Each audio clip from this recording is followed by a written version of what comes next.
Hi, I'm Mimi Gergis. There have been Christians in Iraq and Syria since the 1st century, and they've been persecuted ever since. I'll speak to two activists for religious minorities in the Middle East. We are on the verge of the total annihilation of Christianity in the Levant. We have an obligation to protect these innocent people from being slaughtered. If we were armed, let anyone dare to come into our Christian towns. Welcome to the Mimi Gergis Show.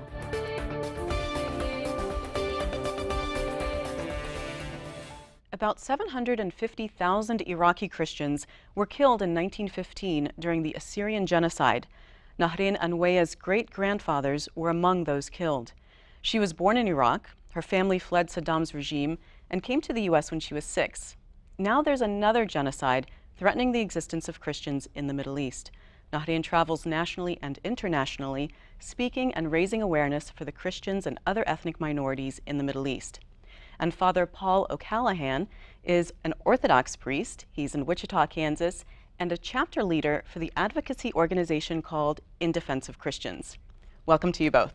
Thank you. Thank you so much, Mimi, for having us. Before we get to the very serious subject at hand, Father Paul, you have an Irish last name and you're an Orthodox priest. Correct. How does that happen? It mystifies a lot of people, but I'm completely comfortable with it. It happened, I grew up in the San Francisco Bay Area, and in the tumult of the 1960s, there was a lot of social change. There was a lot of liturgical change in the Roman Catholic Church, and that left some of us disaffected. And I began to be concerned with what the real roots of Christianity are. What does Christianity really look like? What's the ancient liturgy like? That led me eastward to Orthodoxy. The patriarchate to which I belong is the Patriarchate of Antioch in Syria. And our constituency is Lebanese and Syrian for the most part. I was going to ask about your parish. It's mostly Middle Eastern Americans? At the core is Middle Eastern immigrants. The community formed in 1895, bought their first church in 1918, so we're coming up on our 100th anniversary. They all came from a small town in southern Lebanon called Jdeida Marjayun. But in the time since, we have Ethiopians, Russians, Greeks, Americans of all stripes. We're a very diverse congregation today. And when did you become aware of the persecution of Christians in the Middle East? It's something that's been ongoing for a long, long time, so I've had a basic and fundamental awareness.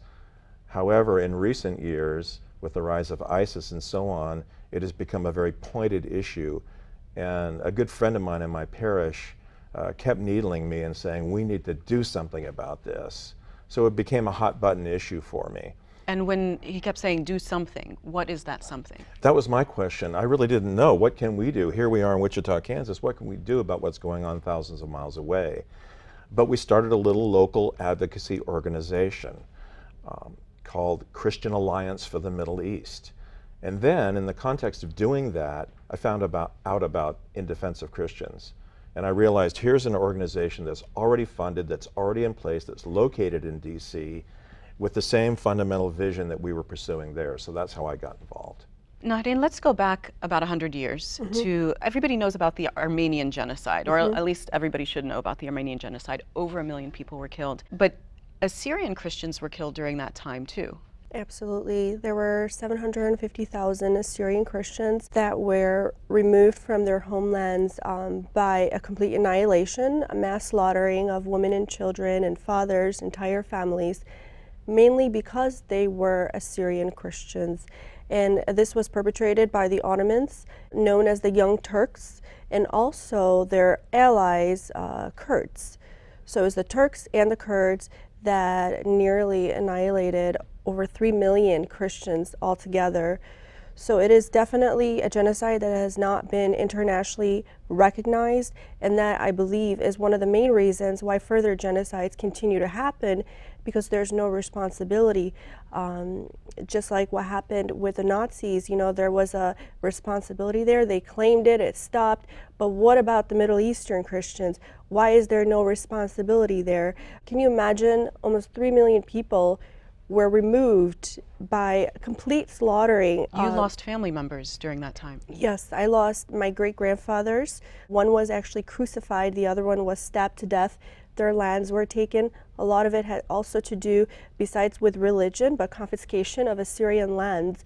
There were over 200 Assyrian villages and towns that were taken by the Ottomans and the Kurds. Why did that happen? Was it a matter of greed? Why were they specifically targeted?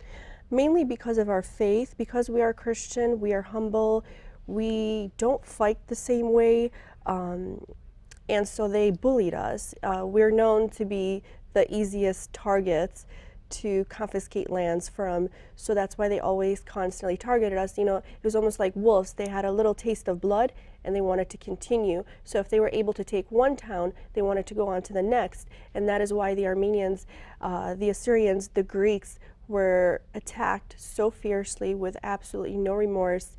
And you know, the entire world then, most of the countries knew that it was happening. The United Kingdom knew it was happening. France knew it was happening. No one really stopped it. And you know, it's just history is repeating itself. And that's why genocide acknowledgement is so important to not only Christians, but anyone that's persecuted and massacred in such a large number. I believe a lot of people, they can't grasp the idea of putting together 750,000 or 1.5 million. Those are a lot of people. You know, when there's a shooting of 2 people, it hits the national media, it's a big deal, those people are prosecuted. Yeah. Where is the prosecution here? What was the situation for Iraqi Christians under Saddam Hussein's regime? Iraqi Christians were known just as that. While Saddam was the president of Iraq, he didn't like anyone to identify themselves by their ethnicity. So if there was a Coptic Egyptian in Iraq, you're an Iraqi Christian. All Christians had to be identified only as Iraqi Christian. He didn't like any type of ethnicity or nationalism. If he so he could those maintain rules, control exactly, over people. Exactly. The churches were pretty well preserved under Saddam's regime, regardless of him being a dictator.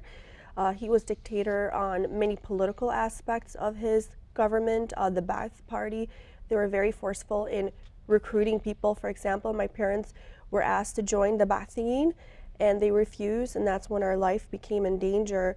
Other than that, actually, our life was more in danger with the Kurds living amongst us in the north, almost being kidnapped as a child. So my father's house was in Duhok in northern Iraq, and many of the Christian homes had gates around them, just like many homes in the Middle East, or walls. And I was just a child, and I just stepped right outside the gate, and there was a Kurdish woman that attempted to put me right under her long gown, and my mother caught her. And actually my uncle was kidnapped as a child, where she actually was almost a few blocks away already, and my grandmother chased her down and attacked her and took my uncle back. So many Christians are kidnapped, and that's why you'll see, because of their faith.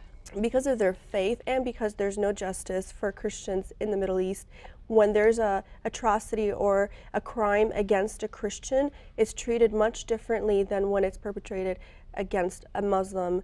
There is no court, or there is no justice found for anyone who's a Christian who is being persecuted, or even if they're raped. You complain about it to the police and they don't do anything about it. There isn't much done about it. Tell me about the circumstances of your family leaving Iraq. You said that your parents were asked to be members of the Ba'ath Party. They refused. Mm-hmm. Then what happened? You know, we came here as immigrants to the United States, and with a very heavy heart, because we had 3 days to leave Iraq and left everything behind, and just nearly had to sell everything we had to people we trusted only, because if they ever found out we were leaving permanently, we would be stopped right there at the checkpoint or at the borders.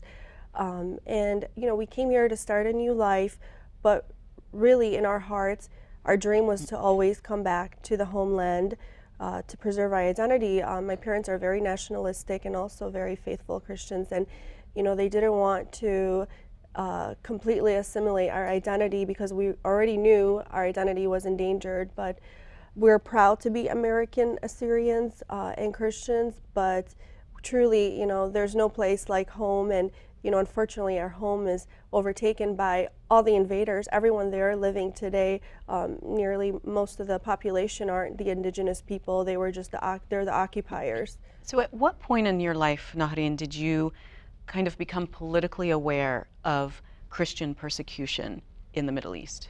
In first grade in my school in Iraq, I was very, very competitive, and luckily through a lot of studying, I was ranked highest in my school. However, my teacher would always bully me in a way, and she was my teacher. I was only in first grade.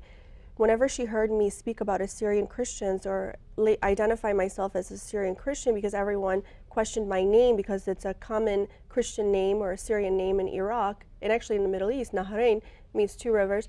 So she would say, stop calling yourself Assyrian Christian. You just say Iraqi or Arab Christian. And I would say, no, that's not what I am. I'm a Syrian Christian. And she would get really upset. She tried to constantly brainwash me to thinking I was something else. And then she actually slapped me so hard that my jaw felt numb and I started crying. I didn't know what was happening. And so I ran out of the school, and we lived really close to the school. I ran to my mother and said, why is she telling me I'm something I'm not? You know, are we not Assyrians? Are we not Christian? At that age, I knew there was a problem. I felt out of place. I felt excluded and isolated. And so my parents, you know, wanting also to avoid my brothers joining the military by force and by drafting, so that's another reason they wanted to leave, because so many Christians were killed just in the wars alone. It's a never-ending war in Iraq. And then also, you know, when we heard the population drastically decreasing, I knew that we were on a path to extinction, possibly in our lifetime. And at 15 years of age, a Jewish journalist from the Wall Street Journal got a hold of me, and because I used to always write and blog, he empowered me and encouraged me to write more about the persecution of Christians actually in Iraq. And so I did at 15 years of age, and ever since then it seems like it's been a domino effect for the Assyrian Christians, coming close to an annihilation, and we're almost a 7,000-year-old identity. I want to know, Father Paul, when Christianity first came to Iraq. You know, the story of Christianity in East Syria, because of course it wasn't Iraq at that time, goes back to Jesus himself. There's a legend, a story, that the king of Edessa in East Syria was ill, and he sent an emissary to Jesus saying, can you come and heal me? We've heard about your miracles. And Jesus said to the emissary, no, I can't come now. But he took a cloth and pressed it to his face and said, give this to him. And so he took it back to the king, and he opened up, and the face of Jesus was imprinted on it. And, you know, he put it on himself, and he was healed. But Jesus did say, I can't come now, but I will send, you know, my apostles to you. So right after the resurrection of Christ, the apostle Thomas and the disciples Adai and Mari went to what is East Syria, Iraq today, Mesopotamia, and were the initial evangelists for Christianity in that area. So the Assyrian Church of the East has a very strong apostolic foundation, much as the Coptic Church of Egypt looks to St. Mark. The Assyrian Church looks to St. Thomas and Adai and Mari. Their liturgy, one of their liturgies is named the Liturgy of Adai and Mari. Nahren, let's talk about solutions, because you're in favor of a protected area for Christians. Tell me about that. How would that work? So the Nineveh province is actually the exact geographic location of our ancient capital. It never changed. It may have got smaller, but it's still there, and that's where we were left until ISIS purged us out. So that region, it's the easiest place and the most efficient place to place the Assyrian Christians and fellow minorities like the Yazidis. How big of an area is this? It covers, I would say, at least 15 towns and villages, main ones. So it's pretty large. It's right in the center of Iraq. That also needs a lot of international protection. So it's a very, very largely disputed area too, because Mosul used to be part of Nineveh. So it's literally condensing as we speak, and the lands keep getting confiscated. So the Kurds in the north want to claim it, and then the Arabs in the south want to claim it, or the central government. It is part of Iraq, and that's also one of the main reasons why there's a lot of battles there, is because of the oil and the uranium and a lot of gold that is all in this Nineveh. is going on in the Nineveh plain. Exactly, and the international protection of the Nineveh province is very important, because we need the United States there to oversee this. We need Germany, we need France, we need the UK, we need every country that has been so politically involved in removing the regimes and the governments of Iraq to actually protect the people that have been affected by all the consequences that have happened. and also empowering the independent military forces or protection units like the Nineveh Plains protection units formed by the Assyrian Christians, and also the majority of the soldiers are Assyrian Christians and other indigenous people. So like are the you saying Yazidis. that there would be an international force, military boots on the ground surrounding this area, protecting it? Just to get them back on their feet, just like they did with the Kurds. They did that with a group of people that aren't even from the area. So we asked them, why can't you do that with the indigenous people? These are the people that are most persecuted. And the reason why we need international protection along with our independent forces is because 2 weeks before ISIS invaded, the Peshmerga forces, the Kurdish forces, withdrew. They left Sinjar and left Nineveh. They were assigned by the central Iraqi government to protect those areas. So it wasn't just the Arabs or the Iraqis that left their posts, but a lot to do with it was also the Kurdish forces. But what's the long-term solution here, Nahren? Because we can't have an indefinite period of international protection around the Nineveh Plain. Well, what's wonderful about trusting the indigenous people of that area is just a matter of 500 NPU soldiers who were comprised of the Assyrian Christians and Yazidis. We were able to liberate over 3 towns already. These are the same towns that the Peshmerga and the Iraqi soldiers said they were unable to liberate. And keep in mind, they have tanks, they have much higher artillery. So we were able to do that just with AK-47s. So that's where the corruption is. How are you not able to liberate these lands? And KRG made a very clear message that any lands they liberate will become part of their region, they're claiming, that are disputed. So we're caught in the middle of all of this, between all of these different Islamic groups that are fighting over our lands, and we're just wanting to live in peace. You've been advocating for a long time now, and when you talk to policymakers, American policymakers, and you say this is what we want and this is what we need, what's the reaction you're getting? Is it, you know, sorry this is happening to you guys and we really can't do anything about it? I believe that originally they had no idea about the population of Assyrian Christians throughout the world. And it's estimated at a little over 4 million. Some people claim it's 3 million, but I believe a more accurate census, I would say, is around 4 million internationally. So they asked me the first question, how many are left in Iraq for us to implement this strategy or this province? And I tell them that shouldn't be the first question, because the reason why there's less than 300,000 is because of the constant genocide. There's no empowerment, no direct support to the Christians. So, for example, when other countries like Israel was established in the Middle East, there weren't a lot of Jews there. They started moving there, correct? So we have to be empowered in order to be preserved and to multiply. And a lot of Assyrian Christians want to move back. I interviewed a few internally displaced people and also the refugees that just recently came in the last few months, crying her eyes out. I want to go back to Bartella. I want to go back to Telescope. I want to go back to Telkiap and Al-Qosh and all of the Assyrian Christian towns. They don't want to be here. They're here, yes, to survive and to actually live, but in their hearts, they're not really living because they were forced to leave. And many of them lost family members. But I believe policymakers, they're in support of this, but they believe that they don't have the support of the international communities. And they believe that we're not strong enough to defend ourselves. And then I remind them that at once we had one of the most powerful empires, just like the Egyptian Empire. The Assyrian Empire. There was the Assyrian Empire. And we are able to protect ourselves if you just give us a little push, if you just give us a little ammunition, just like you're giving. A really good example is the Kurds. They're constantly funding them and empowering them and training them, and then they wonder why we're decreasing. They're funding everyone and empowering everyone but the Christians. Father Paul, let me ask you, do American Christians have a moral obligation to help Christians in the Middle East? I can't see how we wouldn't. When we live in a land of prosperity and comfort and ease, and we see people being subjected to the very things that Nahren has described, I mean, how can we stand by idle?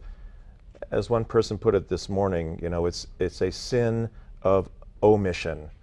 If we allow it to be done to our brother, it is as if we did it to our brother. So we have a tremendous moral obligation. The problem has been, up till now, that most American Christians have been unaware of what's going on. They just haven't known, and that's part of the mission. Some don't even know that there are Christians in the Middle East, indigenous Christians. Yeah, I mean, the common perception, I think that's changing now, was that everybody in the Middle East is Arab, and all Arabs are Muslims. There was no idea of small groups like Yazidis and Shabaks and Mandeans, and of the rich tapestry of religions and ethnicities that actually exists in the Middle East. Their story is coming out now, and American Christians are beginning to recognize we have an obligation. You know, we can't stand by idly. We have to do something, whatever we can do, to protect these innocent people from being slaughtered. I mean, what is happening now is that we are on the verge of the total annihilation of Christianity in the Levant, you know, in Iraq, Syria, and so on. There's Lebanon, which is a little enclave where it's kind of safe now. But the whole Middle East ultimately could become a Saudi Arabia. I read in your bio that you had studied the book of Revelation in depth in the Bible. Some people say that the rise of ISIS is the beginning of the end times. What do you think? You know, I'm not so apocalyptically minded to think that the news headlines that we're reading today are predicted in the book of Revelation. I think the book of Revelation has a timeless message to all people at all times. I don't think it is a literal account of what is to transpire just before the return of Christ, such that we can link events directly from what's on the book to what's, you know, in the evening news. Nahren, I'm going to give you the last word. What do you want our American audience living in the Washington, D.C. area to know about the Christians in the Middle East, the Assyrians in particular? I would like them to know and suggest for them to please expand your knowledge about exactly what's happening in the Middle East. Educate yourself on who exactly you should be empowering. As Americans, we have made mistakes in the past to empower the wrong people who stabbed us right in the back, like Al-Qaeda and many others. Therefore, we are creating the future problems. We are the power country of the world. If we empower Christianity, who cannot be infiltrated, Christians were the equilibrium in the Middle East, and that is the only reason why all of these issues and this constant domino effect that's occurring all over the world would have never happened if there was a large population of Christians in Iraq, in Syria, in Lebanon, in Egypt, all the countries that they actually originate from and that trace back to the cradling of civilization. To please educate yourself and don't forget us there. A lot of Americans say, why is it our problem? They're all the way there. Let's just bring them all here. Well, like I said in the past, it's a domino effect. When they're finished with us there, they will come for them here. And then it's an ideology. It's a cancer. It will spread through the whole world. So we have to fix it at the root. And the root is in the Middle East currently, and with the corrupted policymakers in the United States. We have to vote for the right people. We need to go back to morality and ethics. And when you vote for someone, it's not just about politics. Vote someone with a wonderful heart. Vote someone when you do your research on them that you know that they're actual wonderful human beings, instead of just for personal agendas and political agendas, and everyone's been bought out. They need to go back to why they chose that position to be a politician and why you're choosing to be a citizen, because as a citizen, it is my obligation to also look out for my fellow brothers and sisters. What do you see as the future of Iraq? The future of Iraq, I like united countries, but I don't believe in a united Iraq anymore, because we have tried, as Assyrian Christians, we brought democracy to that area. We have tried, and that is why our population has decreased so much. I believe in creating different states. I believe it is the most effective way to preserve the people that are being wiped out, and also to stop the sectarian violence. Or I believe they should go back to a Christian ruler, like in Lebanon. You know, in many countries, like for someone to have such a equal, a unified idea of everyone, not to criticize anyone or discriminate. If you put a particular sector of the Islamic groups, the other ones are upset, and that is the problem. In Iraq, it's the Shias, the Sunnis, and the Kurds. It is a constant sectarian war between them three, and we're caught in the middle. And I've actually asked quite a few different Iraqis of all different faiths, and I asked them, how would you feel if there was an Assyrian in presidency? And I was shocked by their answer. They said, well, actually, they are our roots, they are our ancestors, so I would be much happier about them being there than anybody else. And it's not about us just taking the leadership. I believe that there needs to be equality in Iraq, and there is none right now. And if that can't happen, it needs to be divided into states. There needs to be a permanent solution. And you know what? There was a historian at our convention that we were just at, and he said, Ganan Qaganan, and in Assyrian or Aramaic, that means us for ourselves. We have to protect ourselves. The reason why ISIS invaded into Iraq, because the ones who wanted to protect themselves were not armed. If we were armed, let anyone dare to come into our Christian towns. Thank you so much for being on the program, Nahren and Father Paul. Nice to have you both. Thank you so much. This has been the Mimi Gerges Show. You can see all of our programs on WHUT.org and YouTube. Connect with us on Facebook and Twitter and leave me your comments there. Thanks for watching, and I hope you'll join me again next time.